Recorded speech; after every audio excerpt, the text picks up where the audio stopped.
ना भूलना। और मुझे नहीं लगता यहाँ कोई भी ऐसा है जो परमेश्वर के किए गए उपकारों को कभी भूल सकता है। आमीन, हालेलुया। आप हम एक गीत गाएंगे और जो कहता है, हम बहुत दिनों से गीत गा रहे हैं दीवाना, और जिस तरह से आज सब जानते हैं विमेन संडे है, लेकिन विमेन संडे का मतलब ये नहीं कि सिर्फ विमेन से सॉन्ग्स गाएंगे, हम परमेश्वर की आराधना मिलके करेंगे। और एक कव्वाली है जो कहती है कि मैं यीशु मसीह के नाम से दीवानी हूँ। दीवाना हम रोज गाते हैं, हर बार गाते हैं, आज कहेंगे हम दीवानी है।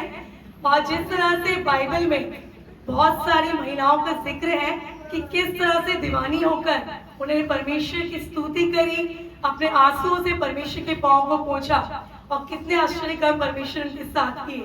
तो उसी तरह से गीत कहता है। तो इस गीत में हम एक साथ मिलकर परमेश्वर की महिमा करेंगे, और जितने दीवाने यीशु मसीह के आज यहाँ हैं, वो एक ताली बजाकर, झूमते हुए, नाचते हुए इस गीत को परमेश्वर के लिए गाएंगे।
तुझ में है मेरा।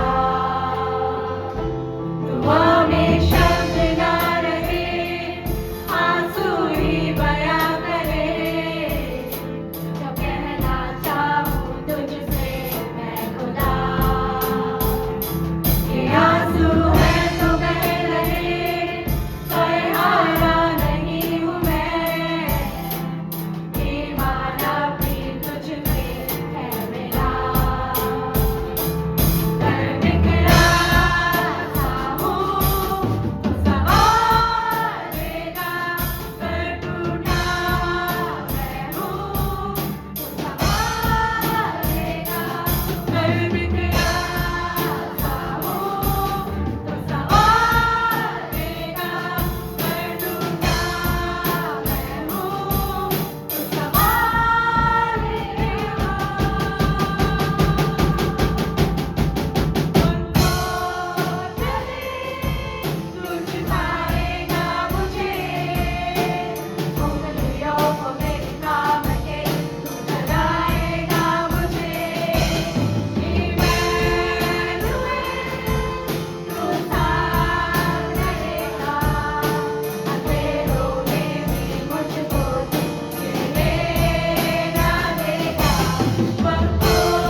आपके अलावा और कोई नहीं ज्यादा तू चाहिए।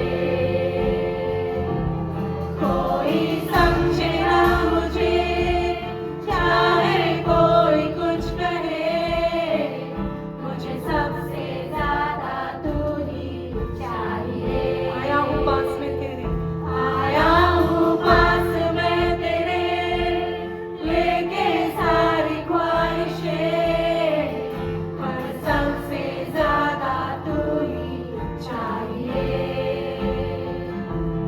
कोई समझे ना मुझे, चाहे कोई कुछ कहे, मुझे सबसे ज्यादा तू ही चाहिए।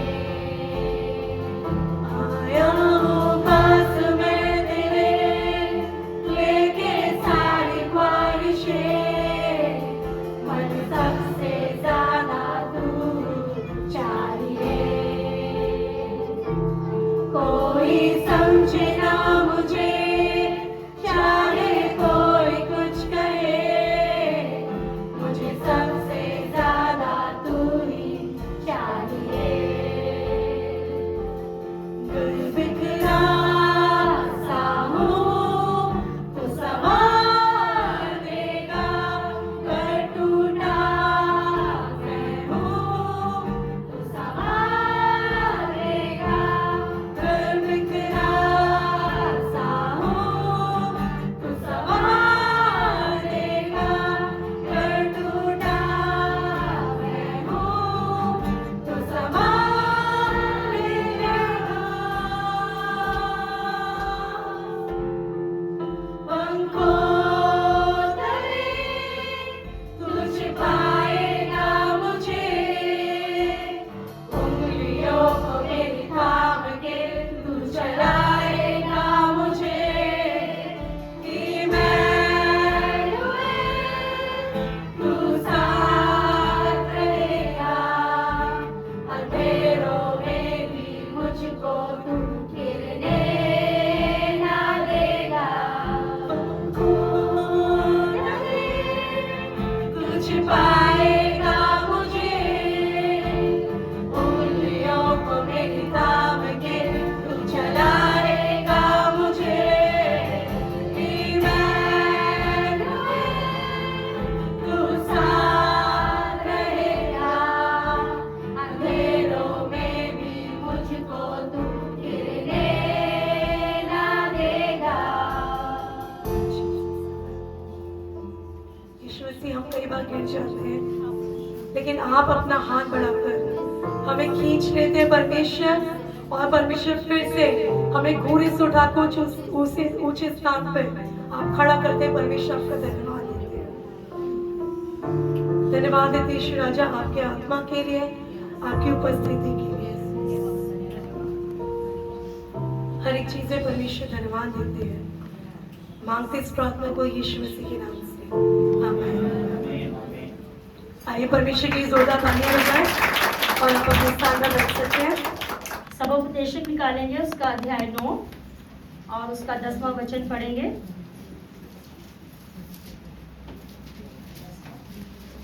9 का 10। जो काम तुझे मिले उसे अपनी शक्ति भर करना, क्योंकि अधोलोक में जहाँ तू जाने वाला है, ना काम, ना युक्ति, ना ज्ञान और ना बुद्धि है। जो काम तुझे मिले उसे अपनी शक्ति भर करना।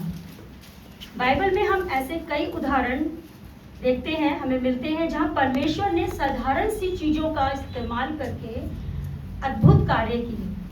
बाइबल में ऐसे कई सुंदर वचन हैं जो हमें सिखाते हैं कि हमारे पास जो कुछ भी है, चाहे वह योग्यता हो, समय हो या कोई चीज, उससे हम परमेश्वर की महिमा कैसे कर सकते हैं।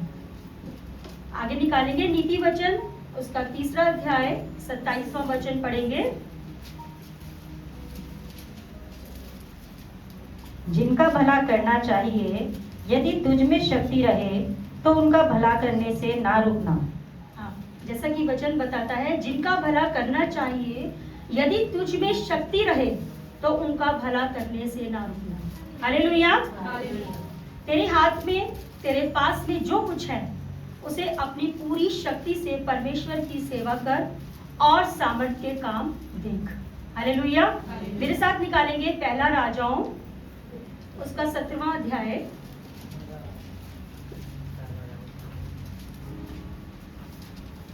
17 का 8 से 16 तक पढ़ेंगे। तब यहोवा का ये वचन उसके पास पहुंचा, चलकर सीदोन के सारपत नगर में जाकर वहीं रह। सुन, मैंने वहां की एक विधवा को तेरे खिलाने की आज्ञा दी है। अतः वह वहां से चल दिया और सारपत को गया। नगर के फाटक के पास पहुंचकर उसने क्या देखा कि एक विधवा लकड़ी बीन रही है। उसको बुलाकर उसने कहा, किसी पात्र में मेरे पीने को थोड़ा पानी ले आ। जब वह लेने जा रही थी तो उसने उसे पुकार के कहा, अपने हाथ में एक टुकड़ा रोटी भी मेरे पास ले दिया। उसने कहा, तेरे परमेश्वर यहोवा के जीवन की शपथ, मेरे पास एक भी रोटी नहीं है, केवल घड़े में मुट्ठी भर मैदा और कुप्पी में थोड़ा सा तेल है। और मैं एक लकड़ी बीन कर लिए जाती हूँ कि अपने और अपने बेटे के लिए उसे पकाऊं और हम उसे खाएं और फिर मर जाए। एलिया ने यहाँ पर उससे रुकेंगे कहा, सिस्टर। यहाँ पर आप देख रहे हैं ये एलिया और सारपत की विधवा के बारे में बताया हुआ है। इसके थोड़े ऊपर वचनों में जाएंगे। 17:1 से अगर हम देखते हैं, उसमें एलिया जो कि परमेश्वर ने उसे कहा था कि तू छुप जा और तेरे खाने की व्यवस्था मैं करूंगा। उसने यहोवा परमेश्वर ने कहा था कि कौवों को मैं तेरे लिए रोटी और मांस लाया करते थे वे। 6वां वचन पढ़ेंगे 17 का 6। और सवेरे और सांझ को कौवे उसके पास रोटी और मांस लाया करते थे और वह नाले का पानी पिया करता था। हाँ, यहाँ पर इस समय अकाल पड़ा हुआ है। तब परमेश्वर यहोवा ने कहा कि तू छिप जा, और कौवे उसके लिए रोटी और मांस लाते थे और पानी का भी इंतजाम किया गया था। तो वो आराम से वो जी रहा था कि छिपा हुआ हूँ, खाने को मिल रहा है, रोटी मिल रही है, मांस मिल रहा है और पानी मिल रहा है मुझे। लेकिन आगे जब वहां पर वो नाला सूख गया, तब परमेश्वर ने कहा कि तू आगे जाके तू कहाँ जा, सीदोन के सारपत नगर में चला जा। तब उसने सोचा कि अगर परमेश्वर कह रहे हैं नाला सूख गया, पानी खत्म हो गया यहाँ पर, तो तू आगे सारपत नगर में जा। तो हो सकता है कि वो ये सोच के जा रहा हो कि चलो यहाँ खाना मेरा बंद हो गया, नहीं मिल रहा, तो अब मुझे सारपत नगर में प्रभु भेज रहे हैं तो वहां पर मुझे मिलेगा।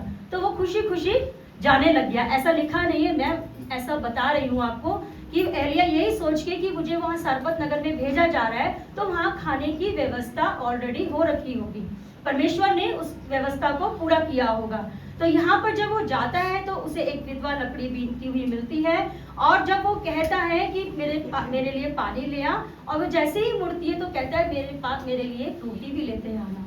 और लेकिन वो विधवा क्या कहती है कि मैं तो ये सोच के आई थी यहाँ लकड़ी बीनने कि जो मेरे पास थोड़ा सा मैदा और थोड़ा सा कुप्पी में तेल है, उससे रोटी और थोड़ा सा मैं बना के अपना और अपने घर का, अपने बेटे का करके और फिर खा पी के हम लोग मर जाएंगे। तुरंत तो खैर नहीं मरते, मैं जहाँ तक सोचती 4-5 दिन, हफ्ता जो भी। तो वो उसने ये सोच के वो लकड़ी बीनने आई थी और वो मुलाकात एलिया से हो गई। आगे 13वें वचन में क्या लिखा है? एलिया ने उससे कहा, मत डर, जाकर अपनी बात के अनुसार कर, परंतु पहले मेरे लिए एक छोटी सी रोटी बनाकर मेरे पास ले आ, फिर इसके बाद अपने और अपने बेटे के लिए बनाना। देखिए यहाँ पर हम ये सोच सकते हैं एलिया कैसा है ना, उसको अपने खाने की पड़ी है, ऐसे बोल सकते हैं हम, अपने खाने की पड़ी। वो जब कह रही है आगे से कि मेरे पास तो बहुत थोड़ा है और इतना है कि बस मैं और मेरा बेटा खाएंगे और उसके बाद हम मर जाएंगे। लेकिन एलिया जो कि परमेश्वर का भक्त था, उसको परमेश्वर ने भेजा था उसके पास, तो ऐवी नहीं भेजा था, यूं ही नहीं भेजा था, उसने वहां उसे चमत्कार दिखाने के लिए भेजा था। उसने उस सारपत विधवा को उस विश्वास के लिए, उस यहोवा पर विश्वास करने के लिए एलिया को भेजा था। तब उसने क्या करा? क्योंकि इज़राइल का परमेश्वर यहोवा यूं कहता है कि जब तक यहोवा भूमि पर मेंह ना बरसाएगा, तब तक ना तो उस घड़े का मैदा समाप्त होगा और न उस कुप्पी का तेल घटेगा। तब वह चली गई और एलिया के वचन के अनुसार किया। तब से वह और स्त्री और उसका घराना बहुत दिन तक खाते रहे, यहोवा के उस वचन के अनुसार जो उसने एलिया के द्वारा कहा था। ना तो उस घड़े का मैदा समाप्त हुआ और न उस कुप्पी का तेल घटा। हाँ जी, उसने सारपत की जो विधवा थी, उसने उसका कहना माना, आज्ञा मानी, एलिया पर विश्वास किया कि उसने जैसा कहा है। तो ये विश्वास, ये आज्ञा मानना बहुत कठिन रही होगी, जब उसको पता है कि ये आखिरी क्षण का कुछ खाना रह गया मेरे और मेरे बेटे के लिए, लेकिन उसने उस बात को छोड़कर एलिय्याह की बात को माना और उसके अनुसार जो उसने कहा था कि रोटी बना के ले आ, तो वो रोटी बना के लेकर आई। तब एलिय्याह ने बोला कि तू जब वह वहां से चली गई 15 और 16 में, तो चली गई एलिय्याह के वचन के अनुसार वह और उसकी स्त्री, वह मतलब एलिय्याह और स्त्री और उसका घराना बहुत दिन तक खाते रहे। हालेलुया। और उस पे वचन के अनुसार उसने एलिय्याह के द्वारा कहा था, ना तो इस घड़े का मैदा समाप्त होगा और ना उस कुप्पी का तेल घटेगा। हालेलुया। तो उस विधवा के पास, सारपत की विधवा के पास सिर्फ थोड़ा सा मैदा और कुप्पी में थोड़ा सा तेल था। उसके हाथ में क्या था? सिर्फ थोड़ा सा मैदा और कुप्पी में तेल। तो उसने उसके द्वारा परमेश्वर को महिमा दी, उसके जन को उसने प्रथम स्थान दिया और उसने उस चीज को परमेश्वर की महिमा के लिए इस्तेमाल किया। और जब तक कि वो अकाल खत्म नहीं हुआ तब तक वो खाते रहे। ना तो वहां पर मैदा की कमी हुई और ना ही कभी तेल की कमी हुई। हालेलुया। अकाल में भी, भयंकर सूखे में भी उन्हें भोजन मिलता रहा। विश्वास और आज्ञा माना उसने। जब सब कुछ खत्म होने की कगार पे हो ना, जब सब कुछ खत्म हो जाए, तब भी परमेश्वर पर भरोसा रखना असली विश्वास है। पहले देना, अपनी कमी के समय भी दूसरों की मदद करने और परमेश्वर को पहला दर्जा देने के लिए उसने आशीषें कई गुना बढ़ जाती हैं। हालेलुया। मेरे साथ निकालेंगे लूका रचित सुसमाचार, उसका 4 अध्याय 25 और 26। इधर बहुत सी विधवाएं थी इन दिनों में, लेकिन परमेश्वर का वचन बताता है, हाँ जी क्या बताता है सिस्टर जी? मैं तुमसे सच कहता हूँ कि एलिय्याह के दिनों में जब 3.5 वर्ष तक आकाश बंद रहा, यहाँ तक कि सारे देश में बड़ा अकाल पड़ा, तो इज़राइल में बहुत सी विधवाएं थीं, पर एलिय्याह उनमें से किसी के पास नहीं भेजा गया, केवल सेदा के सारपत में एक विधवा के पास। और एलीशा भविष्यद्वक्ता के समय। सिस्टर, यहाँ पर साफ वचन बताता है कि यहाँ पर बहुत सी विधवा थी, लेकिन सिर्फ एलिय्याह को सारपत की विधवा के पास भेजा गया, क्योंकि वो जानती थी कि परमेश्वर को देना, पहला दर्जा देना, किस तरीके से आशीषें बढ़ जाती हैं। हालेलुया। वो एक तरीके से एक प्रोवाइडर ठहरी। हालेलुया। और परमेश्वर ने मूसा से भी पूछा, तेरे पास क्या है? निर्गमन निकालेंगे, उसका अध्याय 4, उसका 2 वचन पढ़ेंगे।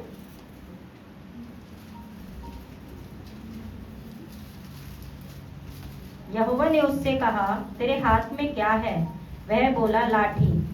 उसने कहा, उसे भूमि पर डाल दे। जब उसने उसे भूमि पर डाला, तब वह सर्प बन गई और मूसा उसके सामने से भागा। तब यहोवा ने तो परमेश्वर ने पूछा मूसा से कि तेरे पास क्या है? तो मूसा ने क्या बोला? मेरे पास लाठी है, क्योंकि वो चरवाही करता था, इसलिए उसके पास लाठी थी और कुछ नहीं था उसके पास समय। तो उसने सच बोला परमेश्वर के आगे। इसका 17वां वचन पढ़ेंगे 4 का। और तू इस लाठी को हाथ में लिए जा और इसी से इन चिन्हों को दिखाना। हाँ, यहाँ पर बहुत से, आप आगे पढ़ेंगे, बहुत से चमत्कार हुए उस लाठी के द्वारा परमेश्वर ने करवाए। जब मूसा के पास साधारण चरवाही की लाठी थी, उसे परमेश्वर ने अपनी महिमा के लिए इस्तेमाल किया। हालेलुया। महिमा में बदल दिया और उस कई चमत्कार दिखाने के लिए वो किया गया, जैसे उसे सांप में बदलना, लाल समुद्र को 2 भाग हो जाना और चट्टान से पानी निकालना। आपको पता ही होगा, आपने पढ़ा है, नहीं पढ़ा तो घर में आप पढ़िएगा, कैसे उसने लाठी को मारा चट्टान पे और पानी निकल गया। और उसने लाल समुद्र पर भी हाथ बढ़ाया, जो कि हम अभी पढ़ते हैं। परमेश्वर हमारी योग्यताओं से सीमित नहीं है। जो कुछ हमारे पास है, जो कुछ हमारे हाथ में है, जब हम उसे परमेश्वर को दे देते हैं तो वह उसकी महिमा के लिए वो बन जाता है। हालेलुया। मूसा ने अपनी लाठी के द्वारा परमेश्वर की महिमा करी। परमेश्वर के कहने के अनुसार, उसकी आज्ञा के अनुसार लाठी को जमीन में जब उसने फेंका तो वो सांप बन गए। फिरौन के सामने और इजरायलियों के सामने विश्वास को मजबूत करने के लिए मूसा ने परमेश्वर की सामर्थ से उस लाठी को इस्तेमाल करा, जैसे कि लाल सागर 2 भागों में हो गया। मेरे साथ निकालेंगे निर्गमन, उसका 14 अध्याय 14। यहोवा ने मूसा से कहा, इस्राएलियों को आज्ञा दे कि वर्ष 16 पढ़ेंगे सिस्टर। 16 और तू अपनी लाठी उठाकर अपना हाथ समुद्र के ऊपर बढ़ा और वह दो भाग हो जाएगा। तब इस्राएली समुद्र के बीच होकर स्थल पर चले जाएंगे। हाँ, जब परमेश्वर ने कहा मूसा से कि तू अपनी लाठी उठाकर अपना हाथ समुद्र के ऊपर बढ़ा तो वह दो भाग हो जाएगा। आपको क्या लगता है वो लाठी में कुछ थी? लकड़ी की लाठी होगी, लाठी शायद लकड़ी की ही बोलते हैं, तो उसमें कुछ था। मैं नहीं समझती उसमें कुछ था, बस वो चरवाहे के जो भेड़ या बकरी इधर उधर जा रही है तो उसको मारने के या डराने के लिए काम आती है। लेकिन उस लाठी में जो परमेश्वर ने सामर्थ का काम किया ना, वो बस परमेश्वर ने बोला कि तू अपना हाथ समुद्र की ओर बढ़ा और वो इतनी में दो भाग हो गया। आपको लगता है आप लेकर आइए एक लकड़ी की डंडी ले आइए, लाठी पता नहीं, मुझे नहीं पता कहाँ से मिलेगी आजकल, और आप ऐसे पानी के आगे या समुद्र के आगे, नदी के आगे ऐसे करिए उस लाठी को। मैं सोचती हूँ थोड़ी सी देर में आपका हाथ ही दर्द हो जाएगा कि क्या कर रहा हूँ मैं या क्या कर रही हूँ। लेकिन वो लाठी में परमेश्वर की सामर्थ थी।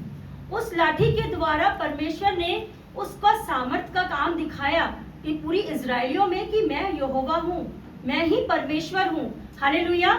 उस लाठी के द्वारा जो मूसा के पास थी, जब परमेश्वर ने पूछा तो मूसा ने ईमानदारी से बोला मेरे पास तो कुछ नहीं है इस लाठी के सिवा, मेरे पर लाठी है। तो उसने कहा चलो ठीक है, तेरे हाथ में लाठी है, तो इसी से हम आगे बढ़ते हैं और परमेश्वर के काम को, परमेश्वर के चमत्कार को देखेंगे। हालेलुया।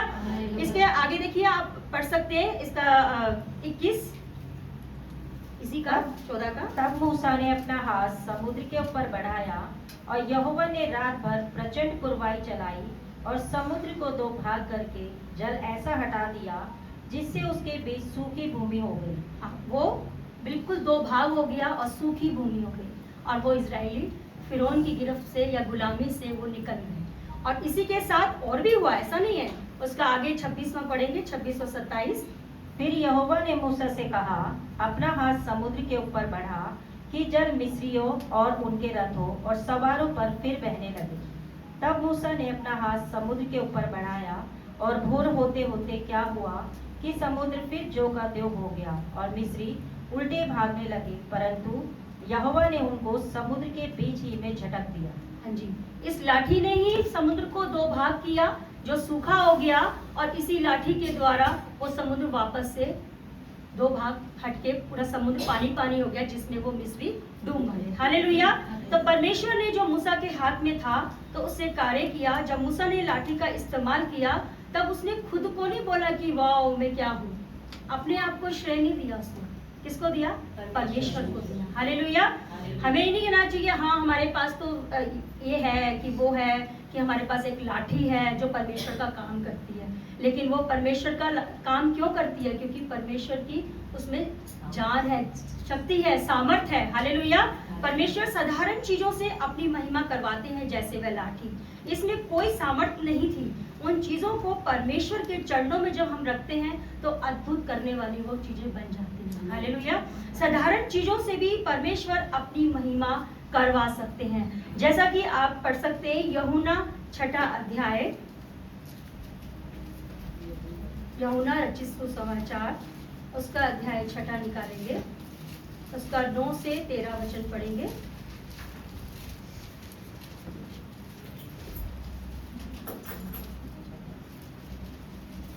यहाँ एक लड़का है जिसके पास जो कि 5 रोटी और 2 मछलियाँ हैं, परंतु इतने लोगों के लिए वे क्या हैं? यीशु ने कहा, लोगों को बैठा दो। हाँ, यहाँ पर ये मतलब जो फिलिप्स, आप ऊपर पढ़ेंगे, अंद्रयास और फिलिप्पस हैं जो बातें कर रहे हैं। वो फिलिप्पस कहता है कि इनको तो 200 दिनार की रोटी भी दी जाए ना। 5000 लोग यहाँ पर बताया, 5000 तो पुरुष ही थे। अगर ये जो भूखे हैं, जो आप यीशु कह रहे हैं कि इनको रोटी दो, तो मैं कहाँ से दूं? ये जो इनको 200 दिनार की भी अगर मैं आप दोगे ना पैसे, 200 दिनार की जाओ रोटी लेकर आ, तो वो भी कम पड़ने वाली है। 200 दिनार जैसा कि फुटनोट में लिखा है, एक दिनार एक दिन की मजदूरी होती थी। तो आज के हिसाब से शायद 800 रुपए या 1000 रुपए अगर आप देखते हैं, एक दिन की मजदूरी है। और यहाँ पर कितने 200 दिनार, तो मेरे ख्याल से 1,60,000 रुपए, 2 लाख के लगभग आप मान लीजिए टोटल। तो 2 लाख का खाना सिर्फ वो ऐसे ही भीड़ को शिक्षा दे रहा था यीशु मसीह। उस भीड़ में से एक छोटा सा बच्चा सिर्फ 5 रोटी और 2 मछली लेकर आया था अपने टिफिन बॉक्स में, अपने लंच में, कि अगर देर हो जाती है मुझे वापसी घर जाने में तो मैं ये खा लूंगा। तब उस सबने कहा हमारे पास तो नहीं है, तो इस लड़के के पास मिली, जैसा कि वचन बताता है। परंतु उसने कहा कि इतने लोगों के लिए ये तो कुछ भी नहीं है, कुछ भी नहीं है, 5000 तो पुरुष ही हैं। यीशु ने कहा लोगों को बैठा दो। उस जगह बहुत घास थी। जब लोग, जिनमें पुरुषों की संख्या लगभग 5000 की थी, बैठ गए। तब यीशु ने रोटियां ली और धन्यवाद करके बैठने वालों को बांट दी। वैसे ही मछलियों में से भी जितनी वे चाहते थे बांट दी, जो चाहते थे। यानी मतलब वहां पर इतने सारे लोग हैं। मैंने ये पहले भी जिक्र किया था, अगर 5 रोटी के आप टुकड़े भी करना चाहें तो मैं नहीं समझती कि 5000 रोटियां के टुकड़े हो पाएंगे। मतलब 5 रोटी है, यानी एक रोटी में से 1000। तो आप अगर कहेंगे कि मैं रोटी बेल के दिखाती हूँ और 1000 टुकड़े करके दिखाती, तो आप कहेंगे मैं तो इतनी रोटी बेल लेती जितना ये रूम है। ऐसे तो नॉर्मल रोटी लाया होगा बच्चा। तो अब एक अपने घर में रोटी बना के देखना और 1000 उसके टुकड़े करके देखना, ये होते हैं या नहीं होते। मैं तो सोचती इम्पॉसिबल है। शायद गिनती गिन जाओगे कि 200, 204, 296, 500, मतलब होंगे ही नहीं। तो परमेश्वर का ये अद्भुत कार्य उस लड़के के द्वारा, जो उसके हाथ में थी 5 रोटी और 2 मछली, उससे ये चमत्कार हुआ, जो 5000 पुरुषों ने खाया तो खाया। और आगे 12 और 13 पढ़ेंगे सिस्टर। जब वे खाकर तृप्त हो गए तो उसने अपने चेलों से कहा, और तृप्त हो गए मतलब अच्छे से खाया है। एक बार लिया होगा, जैसे बिरयानी हम लोग लाते हैं, एक बार लिया होगा, 2 बार लिया होगा, फिर लगा होगा कि थोड़ा सा ऐसे वॉक कर लेते, फिर दोबारा ले लेते हैं, और लास्ट में चलते चलते भी वो जो बच जाती है ना, फिर हम थैलियों में अपने घर भी लेके जाते हैं, है ना। उसी प्रकार से आप सोचिए कि यहाँ पर, हाँ क्या कह रहे हैं वचन, बचे हुए टुकड़े बटोर लो कि कुछ फेंका ना जाए। अतः उन्होंने बटोरा, और जो कि 5 रोटियों के टुकड़ों से जो खाने वालों से बच रहे थे 12 टोकरियां भरी। हाँ, 12 टोकरियां भी भर गई। जैसे समझ लीजिए हम 12 लोग थैलियां भर के ले जाते हैं, है ना, और उस दिन शाम को फिर खाना नहीं बनता। अच्छा हो जाता है ना, नहीं ना। हाँ देखो अभिषेक बता रहा है, सच में मैं नहीं बनाती। जो थैली में हम बिरयानी लेकर आए हैं, कुछ खाना तो क्यों बनाने की जरूरत है ना, क्योंकि यहाँ हमें फेंकना कोई नहीं, यहाँ लिखा है कि वो फेंकना नहीं है। और जबकि ऊपर चेला कह रहा है कि इनकी 200 दिनार की रोटी भी उनके लिए पूरी ना होगी, कि उनमें से हर एक को थोड़ी थोड़ी मिल जाएगी। और यहाँ पर परमेश्वर का वचन होता है, उस 5 रोटी जो बच्चा लेकर आया था और 2 मछली जो उसके हाथ में थी, उससे वो खाकर तृप्त हो गए। हालेलुया। और बच गया खाना, और वो अपने घर ले गए। Hallelujah, praise the Lord. मेरे साथ निकालेंगे, आगे चलेंगे। मरकुस उसका 12वां अध्याय 41 वचन। वह मंदिर के भंडार के सामने बैठकर देख रहा था कि लोग मंदिर के भंडार में किस प्रकार पैसे डालते हैं, और बहुत से धनवानों ने बहुत कुछ डाला। इतने में एक कंगाल विधवा ने आकर 2 दमड़ियां, जो एक अधेले के बराबर होती है, डाली।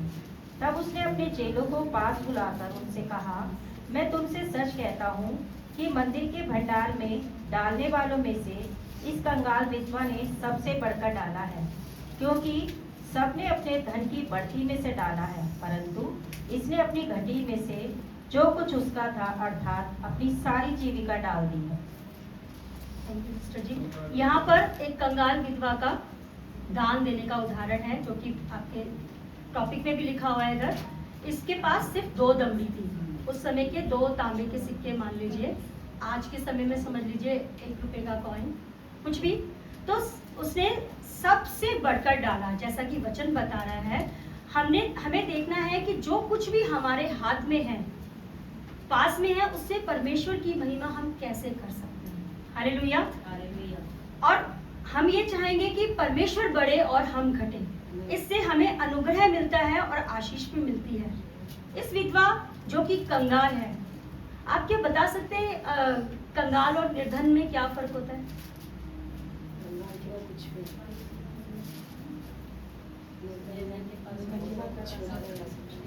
बिल्कुल ठीक कहा सिस्टर ने। जो कंगाल है ना, उसके पास होता है, लेकिन वो उस समय सब चला जाता है, कंगाल हो जाता है।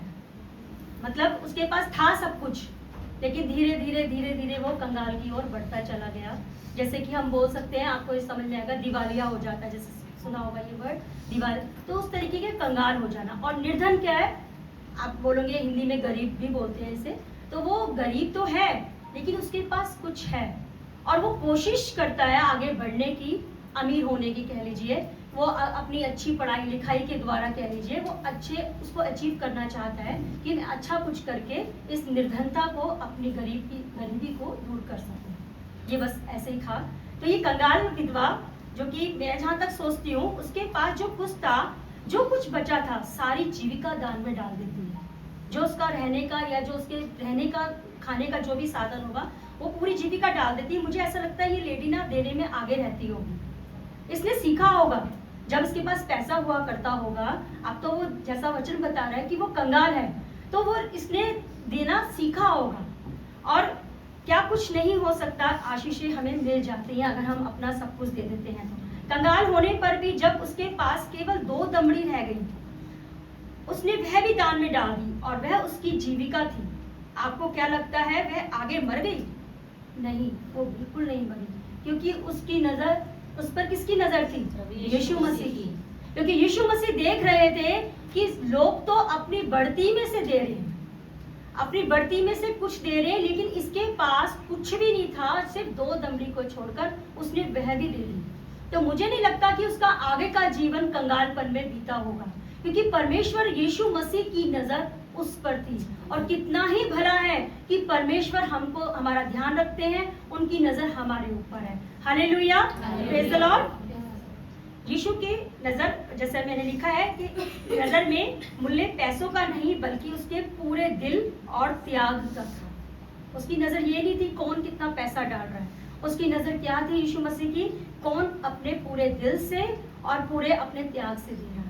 ऐसा नहीं कुड़कुड़ा के, है ना, ऐसा नहीं हो कि अपने पर्स में या अपनी जेब में देखें कि सबसे छोटा नोट या सबसे गंदा पुराना फटा हुआ नोट। नहीं, उसने देखा कि इसके पास जीविका का सिर्फ यही था, उसने वो भी दान में दे दी। हालेलुया। मेरे साथ निकालेंगे पहला शमूएल 17 अध्याय। जैसा कि मैंने बताया है कि हमारे हाथ में जो कुछ भी है उससे हम परमेश्वर की महिमा कर सकते हैं। जैसे यहाँ दाऊद के पास, आपने पूरा पढ़ा होगा, दाऊद के पास उसके हाथ में क्या था? गोफन, गुलेल और कुछ पत्थर। यहाँ पर जब आप गौलियात राक्षस जैसा 9 फीट लंबा इंसान जब इजरायलियों को ललकारता है कि आ जाओ, किसको लड़ना है मेरे पास साथ, तो सब दुबके बैठे थे, यहाँ तक कि राजा भी। और वहां पर दाऊद निकल के, जो छोटा सा था, चरवाहा था, उसने आगे बढ़कर कहा कि मैं इससे लड़ने के लिए जाऊंगा। और शाऊल ने बोला कि ठीक है, उसने काफी लंबा वार्तालाप है, उसने कहा ठीक है, तू जा और ले मेरे वस्त्र पहन ले। उसने टोप, झिलम और जो भी सैनिक के वस्त्र होते हैं, तलवार, सब कुछ उसने दे दिया, लेकिन उससे आगे बिल्कुल चला नहीं गया। उसने कहा नहीं राजा, मेरे से नहीं चला जाता इनसे, बस मेरे पास ये जो गोफन है, गुलेल है और ये कुछ पत्थर, इसी को लेकर मैं आगे जाऊंगा, क्योंकि मेरे साथ परमेश्वर है। हालेलुया। आपने 17 अध्याय निकाला, उसका आप पढ़ सकते हैं।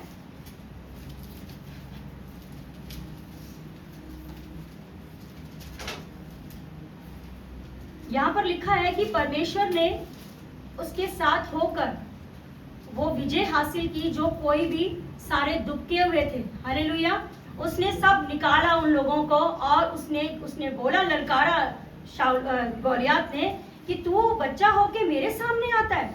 उसने कहा कि हाँ, मैं आता हूँ यहोवा का नाम लेकर। उस गोफन गुलेल में उसकी ताकत नहीं थी, उसको उसका भरोसा नहीं था जो उसके हाथ में, लेकिन वो जो उसके हाथ में था, उसमें परमेश्वर का नाम लेकर उस गौलियात के, उस राक्षस रूपी के सामने जाता है और उसके माथे को बिल्कुल उस पत्थर से गिरा देता है। वो पूरा गिर जाता है और उसके ऊपर वो चढ़ के उसका गर्दन पूरा काट देता है। हालेलुया।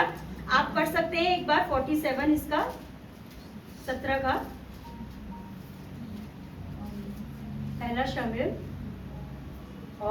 और यह समस्त मंडली जान लेगी कि यहोवा तलवार या भाले के द्वारा जयवन नहीं करता, इसलिए कि संग्राम तो यहोवा का है और वही तुम्हें हमारे हाथ में कर देगा। हाँ, यहाँ पर 50वां पढ़ेंगे सिस्टर। यो दाऊद ने फलिश्ती पर गोफन और एक ही पत्थर के द्वारा प्रबल होकर उसे मार डाला, परंतु दाऊद के हाथ में तलवार ना थी। बस एक उसके हाथ में जो गोफन थी, उस पत्थर से उस फलिश्ती को मार गिराया। हालेलुया। मेरे साथ निकालेंगे प्रेरितों के काम, उसका 3रा अध्याय।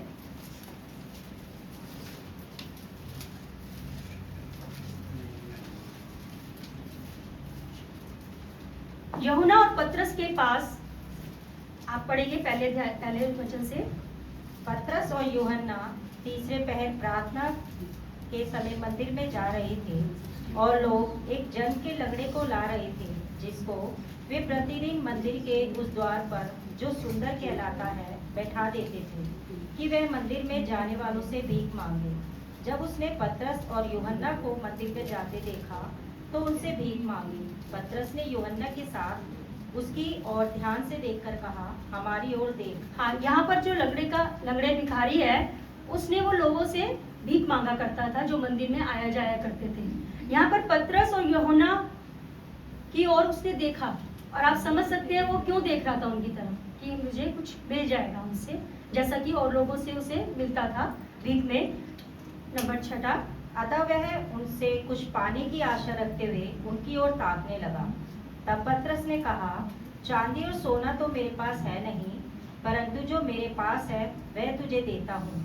यीशु मसीह नासरी के नाम से चल फिर। हाँ, यहाँ पर पतरस ने कहा कि चांदी और सोना तो नहीं है मेरे पास।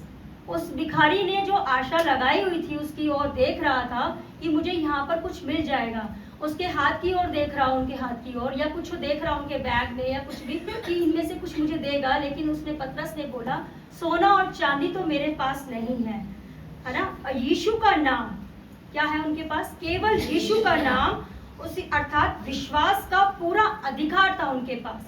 यहाँ पर चेलों के द्वारा किए गया पहला चमत्कार देखने को मिलता है, जैसे पिंतेकुस्त के दिन के तुरंत, पवित्र आत्मा का उंडेले जाने के तुरंत बाद मिला। लिखा है कि प्रेरितों के द्वारा बहुत से अद्भुत काम और चिन्ह किए गए। यहाँ पर एक ऐसे व्यक्ति की चंगाई के बारे में लिखा है जो जन्म से लंगड़ा था, और जिसे यरूशलेम के सभी लोग जानते थे। पतरस ने साफ साफ बताया, यह चंगाई किसी मनुष्य के द्वारा नहीं, बल्कि यीशु के नाम पर विश्वास करने के द्वारा हो सकती है। चंगा होने की आज्ञा दी कि चल, उठ और चल। हालेलुया। जब हम बीमारी या दुष्ट आत्माओं पर अधिकार का दावा करें तो हमें प्रभु यीशु मसीह का नाम पूरे विश्वास के साथ बोलना है, स्वीकार करना है कि यीशु ही प्रभु है, उनके नाम में सामर्थ है। हालेलुया।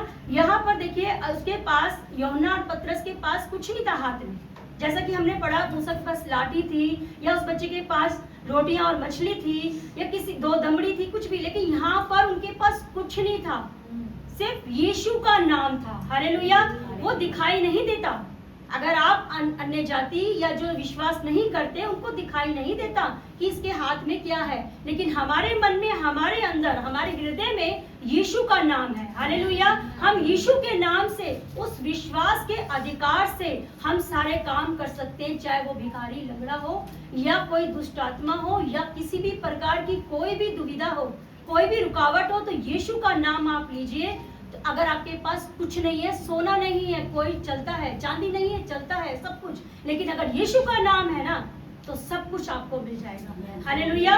यहाँ पर परमेश्वर ने बताया कि तुम्हारे हाथ में जो है ना, उससे परमेश्वर की महिमा करो। आपके हाथ में इस समय बाइबल है ना, तो आप इसके द्वारा परमेश्वर के बता सकते हैं कि परमेश्वर का जो जीवित वचन है वो क्या कहता है, किस तरीके से हमें बोलना है, किसके आगे कैसे रखनी है बात को, परमेश्वर के राज्य की कैसे खोज करनी है, ये सब आपको इस वचन में मिलेगा। अगर आपके हाथ में बाइबल नहीं है कहीं आते जाते, लेकिन हमारे मन में यीशु का नाम है, हालेलुया, यीशु के नाम को आप फैला सकते हैं और उसके द्वारा, यीशु के नाम के द्वारा उसकी महिमा कर सकते हैं। हालेलुया।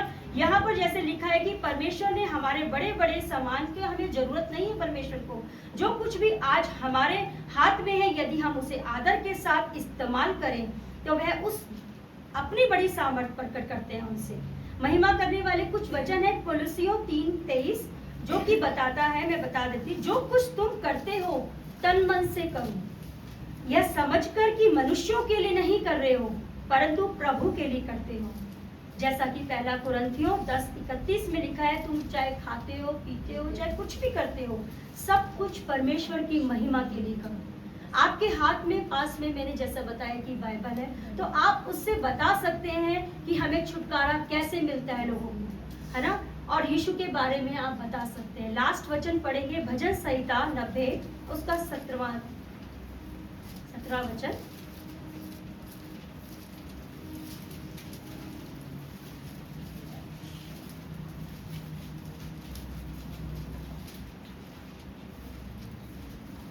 हमारे परमेश्वर यहोवा की मनोहरता हम पर प्रकट हो। तू हमारे हाथों का काम हमारे लिए दृढ़ कर, हमारे हाथों के कामों को दृढ़ कर।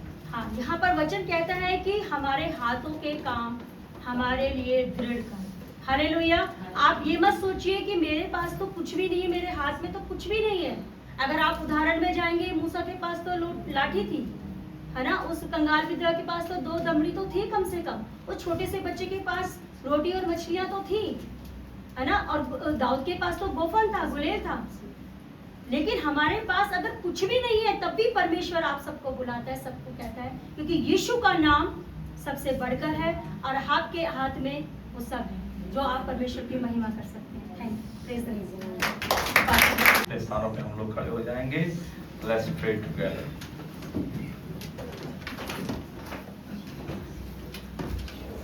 हमारे जीवते महान पिता परमेश्वर, राजाओं के राजा, प्रभुओं के प्रभु, हम आपके चरणों में आते हैं। हम आपका लाख लाख धन्यवाद देते हैं। पिता परमेश्वर, मैं आपका धन्यवाद देता हूँ हर एक उस बच्ची के लिए, आपकी हर एक उस बहन के लिए, प्रभु उन सारी महिलाओं के लिए जिन्होंने आज अपने जीवन से कंट्रीब्यूट किया, प्रभु जिन्होंने कलीसिया में आकर आपके दिन का जश्न मनाया। एक गंभीरता हमारे बीच में रही, पवित्र आत्मा आपकी उपस्थिति रही। प्रभु उन्होंने अपने आप को ऊंचे पे नहीं उठाया, आपको ऊंचे पे उठाया। प्रभु आप उनके जीवन में बेहतर काम करने जा रहे हैं। मेरी प्रार्थना है कि जब वो आपकी तरफ बढ़ रहे हैं, प्रभु आप उनकी तरफ बढ़कर पिता परमेश्वर उनके हाथों को थाम लेना। बहुत से पहाड़ हैं जिससे वो लड़ रहे हैं, और पिता परमेश्वर आपने कहा है कि यदि हम आप पर विश्वास करेंगे और इस पहाड़ से कहेंगे कि यहाँ से उखड़ कर समुद्र में जाके, तो वो हो जाएगा। पिता परमेश्वर उनका पहाड़ समतल हो जाए यीशु मसीह नासरी के नाम से। Even any problems they are facing in their life may not be so big so that they cannot worship you. प्रभु जो भी कठिनाइयां वो अपने जीवन में महसूस कर रही हैं, पिता परमेश्वर वो आपकी आराधना करने में बाधा ना बने, उन्हें समतल कर देना, उस पर से चलकर उनको आगे जाने में मदद करना। मैं प्रार्थना करता हूं प्रभु इस कलीसिया को पवित्र आत्मा आप हाथ पकड़कर अदन की वाटिका में ले जाएं, उस जगह पर जहां पर ये आपके साथ बातचीत कर सकें, आपके साथ समय को एंजॉय कर सकें। They can enjoy that presence of God. प्रभु आपकी आवाज हमारे कानों में, हमारे हृदय में मधुरता को भर दे। आपकी वाणी हमारे अंदर में आनंद को भर दे। जब आप बोलेंगे प्रभु जी, बड़े बड़े शांत हो जाएंगे। आपकी परछाई, आपका साथ आग को निष्क्रिय कर सकता है, आग को ठंडा कर सकता है। प्रभु आपका साथ समंदर को चीर सकता है। जब आप हमारे साथ में हैं तो पानी राह बन सकता है, सड़क बन सकता है, और रुक सकता है, ठहर सकता है, आसमान रुक सकता है, सूर्य की गति थम सकती है। सब कुछ हो सकता है जब आप हमारे साथ में हैं। प्रभु आपने हमारे परिवारों को आशीष दी, बच्चों को आशीष दी, हमारी प्रार्थनाओं को सुना, महिलाओं को आशीष दी, उनको करेज दिया कि वो मशाल को लेकर आगे चल सके। रूत को खड़ा किया, एस्तर को खड़ा किया, दबोरा को खड़ा किया। आपका धन्यवाद। प्रार्थना करते हैं प्रभु इसी प्रकार से कलीसिया बढ़ती चली जाए और हम आपकी स्तुति और प्रशंसा करते रहें। धन्यवाद के साथ में हम प्रभु यहाँ से आपके लोगों को आपके अनुग्रह और दया में भेजते हैं। हमारे जाते वक्त आप हमारे साथ में हो और इस पूरे हफ्ते हम मिलकर प्रभु आपकी आराधना स्तुति करते रहें। प्रभु यीशु के नाम से मांगते हैं, आमीन। आइए अनुग्रह वचन एक साथ बोलेंगे और हमारे खुदावंद यीशु मसीह का फजल, प्रभाव की मोहब्बत, पवित्र आत्मा की संगति अब से लेकर हमेशा हम सबके साथ बनी रहे। आमीन। सबको जय मसीह की। God bless you. प्रभु आपको बहुत बहुत आशीष दे। जोरदार ताली बजाएंगे।